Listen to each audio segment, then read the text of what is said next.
அன்புள்ள நேயர்களே, கணினி கற்க ஆர்வம் கொண்ட உங்கள் அனைவருக்கும் வணக்கம், வாழ்த்துக்கள். இன்று நமது அன்றாட வாழ்க்கையில் கணினியின் பயன்பாடு மிகவும் அவசியமாகிறது. நடைமுறை வாழ்க்கைக்கு தேவையான யாவற்றையும் கணினியின்றி நடைமுறைப்படுத்த இயலாது. வங்கி பணிகள், அஞ்சல் பணிகள், ரயில் பயணம் முன்பதிவு, விமான பயண முன்பதிவு மற்றும் எல்லா வியாபார ஸ்தாபனங்களும் கணினி துணையுடனே இயக்க வேண்டி உள்ளது. வரும் காலங்களில் நமது வாழ்க்கையில் கணினி ஒரு அங்கமாகவும் தவிர்க்க இயலாத ஒன்றாகவும் பின்னி பிணைந்து இயங்கும் என்பதில் சந்தேகம் ஏதுமில்லை. தற்போது எல்லோர் இடத்திலும் மாணவர் கையிலும் லேப்டாப் வடிவில் கணினி சிறப்பாக பயன்பட்டு கொண்டிருக்கிறது. இந்த வேளையில் கணினியில் ஆப்ரேட்டிங் சிஸ்டம் என்னும் ஓஎஸ் இன்ஸ்டலேஷன் எப்படி செய்வது, அதில் என்னென்ன படிநிலைகள் உள்ளது என்பதை கற்றுக்கொள்ளும் உங்களின் ஆவலை இந்த சிடி முழுமையாக நிறைவு செய்யும் என நம்புகிறோம். வணக்கம். இப்போது ஆப்ரேட்டிங் சிஸ்டம் என்றால் என்ன என்பதை பார்க்கலாம். கணினியின் CPU என்று சொல்லக்கூடிய சென்ட்ரல் ப்ராசஸிங் யூனிட்டில் இருக்கக்கூடிய மதர் போர்ட், CPU என்று சொல்லக்கூடிய ப்ராசஸர், சென்ட்ரல் ப்ராசஸிங் யூனிட் என்று சொல்லக்கூடிய ப்ராசஸர், மெமரி யூனிட் என்று சொல்லக்கூடிய ஹார்ட் டிஸ்க் மற்றும் DVD drive, keyboard, mouse, printer, scanner போன்ற டிவைஸ்களுக்கும் கணினியை பயன்படுத்தும் நமக்கும் இடையே ஓர் தொடர்பை ஏற்படுத்தி தருவதே ஓஎஸ்இன் முக்கிய பணியாகும். இந்த டிவைஸ்களை ஓஎஸ்இன் மூலம் கட்டுப்படுத்தியும் செயல் திட்டங்களை மாற்றி அமைக்கவும் நம்மளால் முடியும். இப்போது நீங்கள் பார்த்து கொண்டிருப்பது விண்டோஸினுடைய முகப்பு தோற்றம். இதில் நீங்கள் இங்கே காண்பது ஐகான்ஸ் என்று அழைக்கப்படுகிறது. இது ஸ்டார்ட் மெனு என்று அழைக்கப்படுகிறது. இது டாஸ்க் பார் என்று அழைக்கப்படுகிறது. டாஸ்க் பார் ஆனது இப்போது நம் கணினியில் என்னென்ன செயல்பாடுகள் நடந்து கொண்டு இருக்கிறது என்பதை தெரிவிக்க பயன்படுகிறது.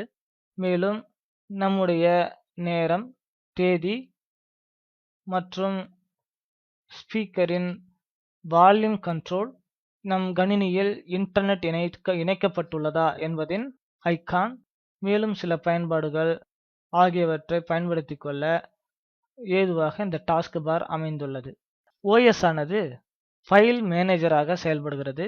ஃபைல் மேனேஜர் என்பது ஹார்ட் டிஸ்கில் நாம் பதிந்து வைத்திருக்கும் ஃபைல்களை ஓர் இடத்திலிருந்து மற்றொரு இடத்துக்கு மாற்ற பயன்படுகிறது.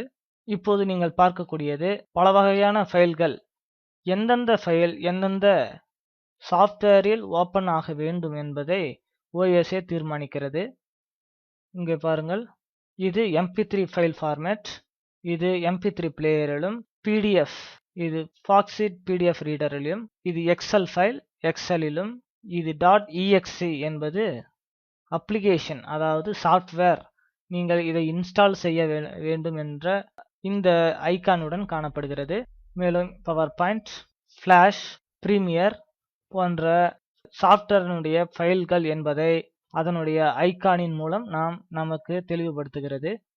இந்த ஃபைல்களானது இந்தந்த அப்ளிகேஷனில் மட்டுமே ஓப்பன் செய்ய முடியும் என்பதை இங்கே நமக்கு காட்டுகிறது. மேலும் ஒவ்வொரு ஃபைலும் நம் ஹார்ட் டிஸ்கில் எந்த அளவு சேமிக்கப்பட்டுள்ளது, எந்த தேதி எந்த நேரத்தில் சேவ் செய்யப்பட்டது என்பதை இங்கே காட்டுகிறது.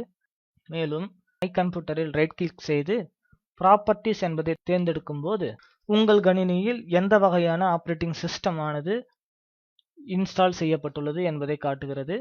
விண்டோஸ் 7 அல்டிமேட் ஆனது இந்த கணினியில் இன்ஸ்டால் செய்யப்பட்டுள்ளது. மேலும் இன்டெல் பென்டியம் CPU ஆனது இந்த கம்ப்யூட்டரின் மதர் போர்டில் இருந்து இயங்கிக் கொண்டிருக்கிறது. மேலும் 4GB ரேம், 4GB அளவுள்ள ரேம் ஆனது இந்த கணினியில் இணைக்கப்பட்டுள்ளது. 4GB வேகத்தில் இந்த கணினியானது இயங்குகிறது என்பதை இதன் மூலம் தெரிந்து கொள்ளலாம். மேலும் இந்த ஆப்ரேட்டிங் சிஸ்டம் ஆனது 64 பிட் வகையான ஆப்ரேட்டிங் சிஸ்டம். மேலும் இந்த கணினியை யார் பயன்படுத்துகிறார்கள் என்பதையும் இதன் மூலம் நாம் தெரிந்து கொள்ளலாம். மேலும் இங்கே டிவைஸ் மேனேஜர் என்பதை கிளிக் செய்யும் போது உங்களுக்கு மேலும் சில விவரங்கள் இங்கே கொடுக்கப்படுகிறது. பாருங்கள், நாம் முன்பு கூறியதைப் போலவே அனைத்து வகையான ஹார்ட்வேர்களையும் இங்கே நாம் கண்ட்ரோல் செய்ய முடியும். பாருங்கள், computer, hard disk, display drivers, display, DVD ROM drive, human interface drive, keyboard, mouse, monitor, processor, sound அதாவது ஸ்பீக்கர் கண்ட்ரோல் மற்றும் யூஎஸ்பி என்று சொல்லக்கூடிய பென் டிரைவ் போன்ற பிற உபகரணங்களை அமைப்பதற்கான செட்டிங்கள் இங்கே கொடுக்கப்பட்டுள்ளது. இப்போது தெளிவாக தெரிந்திருக்கும், ஆப்பரேட்டிங் சிஸ்டம் என்பது இந்த ஹார்ட்வேரை நாம் பயன்படுத்துவதற்கு ஏதுவாக அமைக்கப்பட்டுள்ள ஒரு அமைப்பாகும். ஆப்பரேட்டிங் சிஸ்டங்களில் ஆப்பிளின் மேக் ஓஎஸ், மைக்ரோசாஃப்டின் விண்டோஸ் ஓஎஸ், லினக்ஸ் போன்றவை மிகவும் பிரபலமானது. இது லினக்ஸ் ஆப்பரேட்டிங் சிஸ்டம் ஆனது இலவசமாக கிடைக்கக்கூடியது. இதை நீங்கள் இணையதளம் மூலம் தரவிறக்கம் செய்து கொள்ளலாம். மைக்ரோசாஃப்டின் விண்டோஸ், ஆப்பிளின் மேக் போன்றவை வியாபார ரீதியாக வெளியிட்டுள்ளதால் அவற்றை நாம் பணம் செலுத்தியே பெற முடியும். இவற்றில் நமக்கு மிகவும் பிரபலமானதும் நாம் அனைவராலும் பயன்படுத்தப்படும் மைக்ரோசாஃப்டின் விண்டோஸ் ஓஎஸ் பற்றித்தான் இப்போது நாம் பார்க்க இருக்கிறோம். விண்டோஸ் ஓஎஸ் ஆனது 1970களில் MS DOS என்னும் வடிவிலேயே செயல்பட்டது. MS DOS என்பது ஒரு கமாண்ட் பேஸ்டு ஆப்பரேட்டிங் சிஸ்டம். அதாவது DOS என்றால் டிஸ்க் ஆப்பரேட்டிங் சிஸ்டம். இந்த டிஸ்க் ஆப்பரேட்டிங் சிஸ்டம் ஆனது இப்போதும் நாம் புதிய வகை ஆப்பரேட்டிங் சிஸ்டங்களிலும் பயன்படுத்த முடியும். இப்போது என்னுடைய கீபோர்டில் விண்டோஸ் கீயையும் ஆரையும் சேர்த்து அழுத்தும் போது ரன் என்னும் கமாண்ட் வருகிறது. இதில் CMD என்று டைப் செய்து ஓகே, நமக்கு இப்படி ஒரு விண்டோ தோன்றும். இதுதான் DOS கமாண்ட் ஆகும். இந்த DOS கமாண்ட் இப்போது D டிரைவில் இருக்கிறது.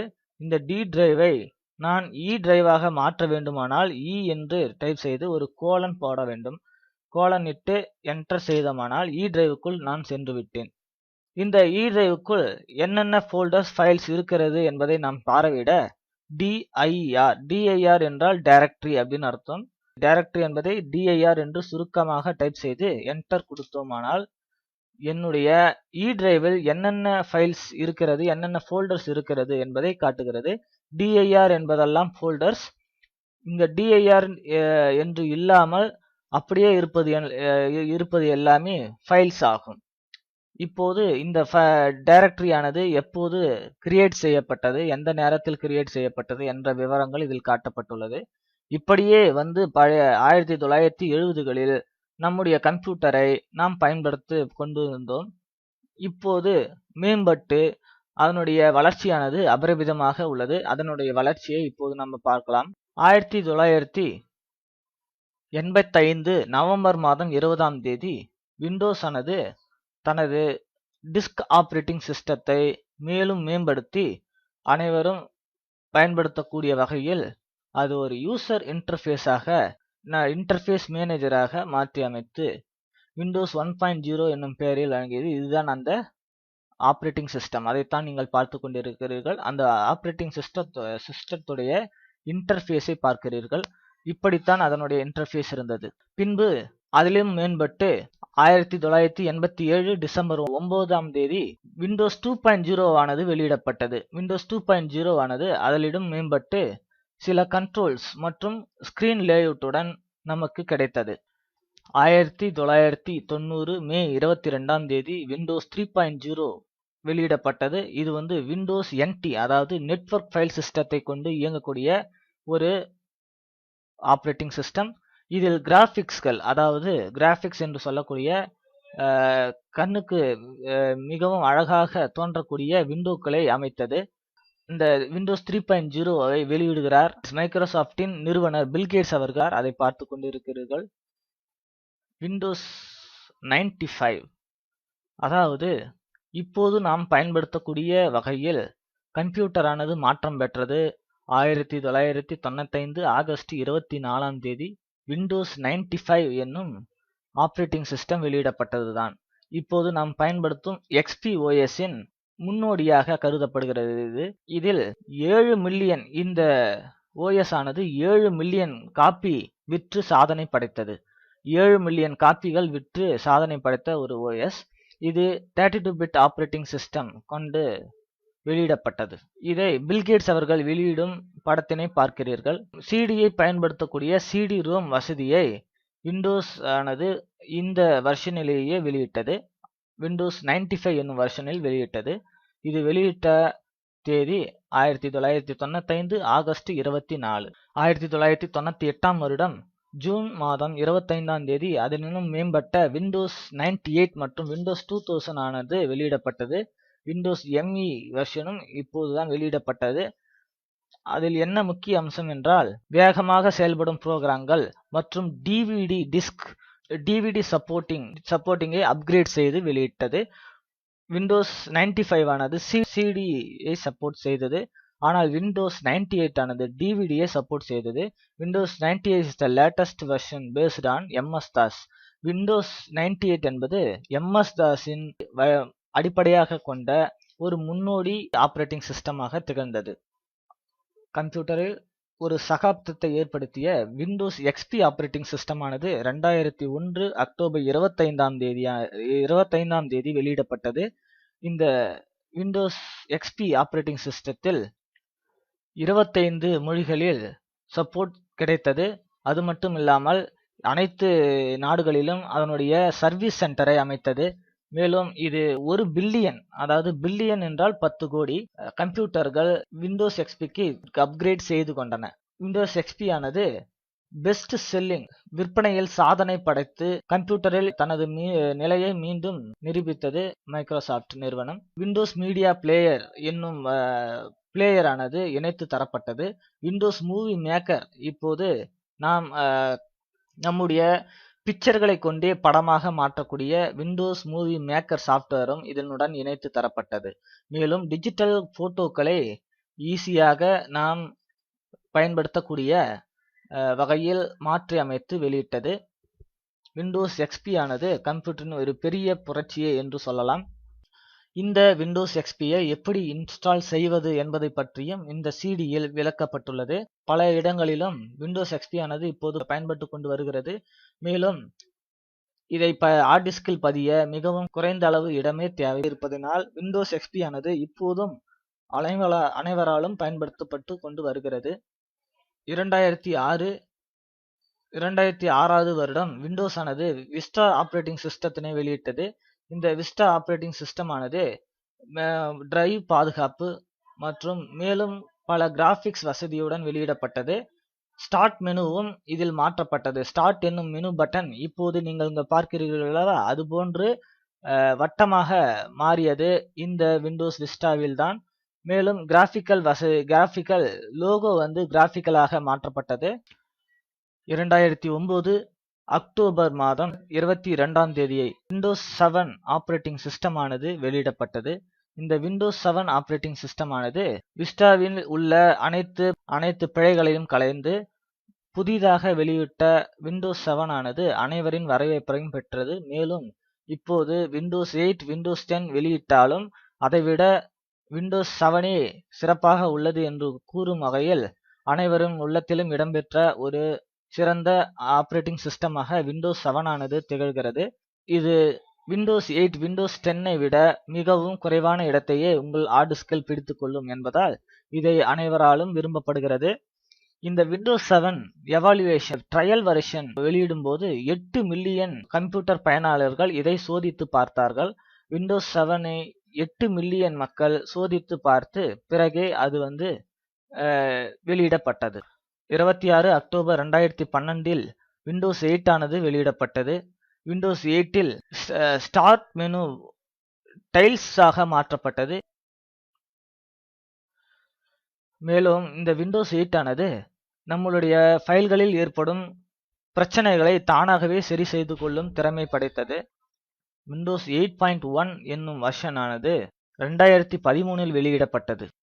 இப்போது விண்டோஸ் 8.1இல் கிளவுட் கனெக்டிவிட்டி, அதாவது கிளவுட் கனெக்டிவிட்டி என்றால் இன்டர்நெட்டின் மூலம் நாம் நம்முடைய ஃபைல்களை சேவ் செய்து கொண்டு எப்போது வேண்டுமானாலும் அதிலிருந்து நாம் பயன்படுத்தி கொள்ள முடியும். நம்முடைய கணினியில் கூட டெலீட் ஆகிவிடலாம். ஆனால் இன்டர்நெட்டில் சேவ் செய்துவிட்டால் அது எப்போதும் டெலீட் ஆகாது. அந்த வகையில் கிளவுட் சர்வீஸை விண்டோஸ் 8.1இல் மைக்ரோசாஃப்ட் ஆனது நமக்கு வழங்கியது. மேலும் இதை பல கம்ப்யூட்டருடன் இணைத்து பயன்படுத்த முடியும். மல்டி கனெக்டர் வசதியுடன் வந்ததால் இதை பல கணினியில் இணைத்து பயன்படுத்தக்கூடிய வசதியை விண்டோஸ் 8.1 வந்தது. மேலும் இதில் 20 பிரிண்டர்களை இணைத்து கூட ஒரே நேரத்தில் பயன்படுத்த முடியும். 2015 ஜூலை மாதம் 29ஆம் தேதி விண்டோஸ் 10 ஆனது வெளியிடப்பட்டது. இந்த விண்டோஸ் 10 ஆப்பரேட்டிங் சிஸ்டத்தை விண்டோஸ் 8, விண்டோஸ் 7 பயன்படுத்தும் அனைவருக்கும் இலவசமாக அப்கிரேட் செய்து கொள்ளும் வசதியை மைக்ரோசாஃப்ட் ஆனது வழங்கியது. மேலும் 75 மில்லியன் வாடிக்கையாளர்கள் இதை பெற்று பயனடைந்துள்ளனர். மேலும் 2018க்குள் மைக்ரோசாஃப்ட் ஆனது விண்டோஸ் அனைவரது கம்ப்யூட்டரிலும் இருக்கும் என்பதை தெரிவித்துள்ளது.